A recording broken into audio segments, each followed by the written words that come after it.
Hi dear friends, mind mirror with സമീറയിലേക്ക് എല്ലാവർക്കും സ്വാഗതം. ജീവിതത്തിൽ ഒരിക്കലെങ്കിലും നിങ്ങൾക്ക് ഇങ്ങനെ തോന്നിയിട്ടുണ്ടോ? ഞാൻ എത്രയൊക്കെ സ്നേഹിച്ചിട്ടും എന്തുകൊണ്ടാണ് അവർ എന്നെ ഇങ്ങനെ അവഗണിക്കുന്നത്? ഒരാൾ ഒരു മെസ്സേജിന് മറുപടി തരാതിരുന്നാൽ, ഫോൺ വിളിച്ചാൽ എടുക്കാതിരുന്നാൽ, നമ്മളെ കണ്ടിട്ടും കാണാത്ത പോലെ നടന്നുപോയാൽ, ആ നിമിഷം മുതൽ നെഞ്ചിനുള്ളിൽ എന്തോ വലിഞ്ഞു മുറുകുന്നത് പോലുള്ള അസ്വസ്ഥത തോന്നാറില്ലേ? പക്ഷേ നമ്മളെ ഏറ്റവും കൂടുതൽ വേദനിപ്പിക്കുന്നത് എന്താണെന്നറിയോ? അവരുടെ നിശബ്ദതയല്ല, ആ നിശബ്ദതയ്ക്കു പിന്നിൽ നമ്മൾ മനസ്സിലുണ്ടാക്കുന്ന അർത്ഥങ്ങളാണ്. ഫ്രണ്ട്സ്, ഇന്ന് നമുക്ക് മനസ്സിലാക്കാം അവഗണന എന്തുകൊണ്ടാണ് ഇത്രത്തോളം നമ്മളെ വേദനിപ്പിക്കുന്നത് എന്ന്. എന്തുകൊണ്ടാണ് ചിലരുടെ ചില സമയത്തെ പെരുമാറ്റം പോലും നമ്മുടെ മനസ്സമാധാനം കവർന്നെടുക്കുന്നത് എന്ന്. ഫ്രണ്ട്സ്, നമ്മളെല്ലാവരും അംഗീകാരം ആഗ്രഹിക്കുന്നവരാണ്. കാരണം മനുഷ്യൻ ഒരു സമൂഹ ജീവിയാണ്.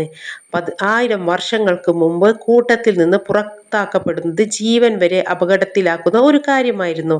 എന്ന് വെച്ചാൽ പണ്ട് കാലത്ത് മനുഷ്യർ ഒറ്റയ്ക്ക് ജീവിച്ചിരുന്നില്ല. എല്ലാവരും കൂട്ടം കൂട്ടമായിരുന്നു ജീവിച്ചിരുന്നത്. ആ കൂട്ടത്തിൽ നിന്ന് ഒരാളെ പുറത്താക്കിയാൽ ജീവിച്ചിരിക്കാൻ പോലും പ്രയാസമായിരുന്നു. ഈ പാറ്റേണുകൾ വർഷങ്ങൾക്കിപ്പുറവും നമ്മളെ പിന്തുടരുന്നുണ്ട്. കുട്ടിക്കാലത്ത് ഏറ്റവും കൂടുതൽ അവഗണന അല്ലെങ്കിൽ വിമർശനം അനുഭവിച്ചവർക്ക് അത്തരത്തിലുള്ള സാഹചര്യങ്ങൾ കൂടുതൽ വേദനാജനകമായി തോന്നാം. അതിനർത്ഥം അവർ വീക്കാണ് എന്നല്ല, അവരുടെ മനസ്സ് കൂടുതൽ ജാഗ്രതയോടെ പ്രതികരിക്കുകയാണ്. നിങ്ങളൊന്ന് ആലോചിച്ചു നോക്കൂ. ഒരു കുഞ്ഞ് വീണ് കരയുമ്പോൾ ആദ്യം അവൻ ആരെയാണ് നോക്കുന്നത്? അവൻ്റെ അച്ഛനെയോ അമ്മയെയോ? എന്തുകൊണ്ടാണത്? അവന് സ്നേഹം വേണം, സുരക്ഷ വേണം, ഞാൻ ഒറ്റയ്ക്കല്ല എന്ന ഉറപ്പ് വേണം. ആ കുഞ്ഞ് വളർന്ന് വലിയ ആളായാലും ആ ആഗ്രഹം മനസ്സിലെവിടെയോ ജീവിച്ചിരിക്കും. അതുകൊണ്ട് ആരെങ്കിലും നമ്മെ അവഗണിക്കുമ്പോൾ ഇന്നത്തെ വേദന മാത്രമല്ല, പഴയ മുറിവുകളുടെ വേദനയും കൂടി നമ്മുടെ മനസ്സിലേക്ക് ഓടി വന്ന് നമ്മളെ കൂടുതൽ കൂടുതൽ അസ്വസ്ഥരാക്കുകയാണ് ചെയ്യുന്നത്. അവഗണിക്കപ്പെടുന്ന സാഹചര്യങ്ങൾ ഉണ്ടാകുമ്പോൾ നമ്മുടെ മനസ്സ് കുറേ ചോദ്യങ്ങൾ ചോദിക്കാൻ തുടങ്ങും. ഞാൻ എന്തെങ്കിലും തെറ്റ് ചെയ്തോ? എന്നെ ഇഷ്ടമല്ലേ? എനിക്ക് വിലയില്ലേ? ചിന്തകൾ വന്ന് വന്ന് നമ്മുടെ ശരീരത്തിലും ഒരുപാട് മാറ്റങ്ങൾ ഉണ്ടാവുന്നത് കാണാം. എങ്ങനെയാണെന്നോ? ഹൃദയമിടിപ്പ് കൂടും, മനസ്സിന് അസ്വസ്ഥത വരും, തലവേദന വരും, ഒരേ കാര്യങ്ങൾ വീണ്ടും വീണ്ടും ചിന്തിച്ചുകൊണ്ടേയിരിക്കും. ഓർക്കുക, ഇതൊരു സ്വഭാവദോഷമല്ല, ഇത് ഒരു സാധാരണ മനുഷ്യരുടെ മാനസിക പ്രതികരണമാണ്. ഫ്രണ്ട്സ്, നിങ്ങൾ മനസ്സിലാക്കേണ്ടത്, ഒരാൾ നിങ്ങളെ കാണാതെ പോകാം, നിങ്ങളുടെ മെസ്സേജിന് മറുപടി തരാതിരിക്കാം, നിങ്ങളെ മനസ്സിലാക്കാതെയും ഇരിക്കാം. അതുകൊണ്ടൊന്നും നിങ്ങളുടെ മൂല്യം കുറഞ്ഞു പോകില്ല. നോക്കൂ, സൂര്യനെ ഒരാൾ നോക്കാതിരുന്നിട്ട് സൂര്യപ്രകാശം കുറഞ്ഞു പോകുമോ? ഇല്ലല്ലോ. അതുപോലെ തന്നെ ഒരാളുടെ അവഗണന കൊണ്ട് നിങ്ങളുടെ വില ഒരിക്കലും കുറഞ്ഞു പോകില്ല.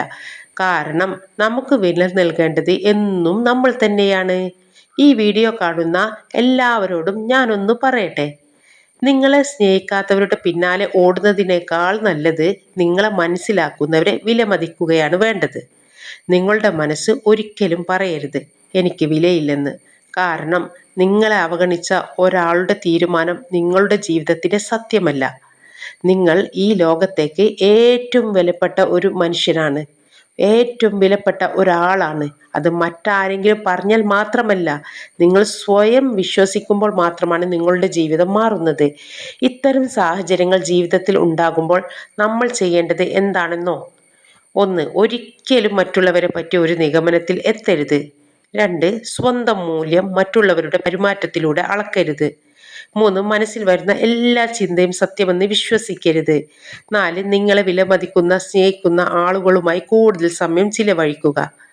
ഓർക്കുക, നിങ്ങളുടെ മൂല്യം മറ്റൊരാളുടെ ശ്രദ്ധയിലല്ല, നിങ്ങളെന്ന വ്യക്തിയിലാണ് ഉള്ളത്. Okay, it's me Sameera, mind mirror വിത്ത് സമീറ. നിങ്ങളുടെ മനസ്സിന്റെ കണ്ണാടിയിൽ വീണ്ടും കാണാം. അതുവരേക്കും ബൈ, താങ്ക് യു.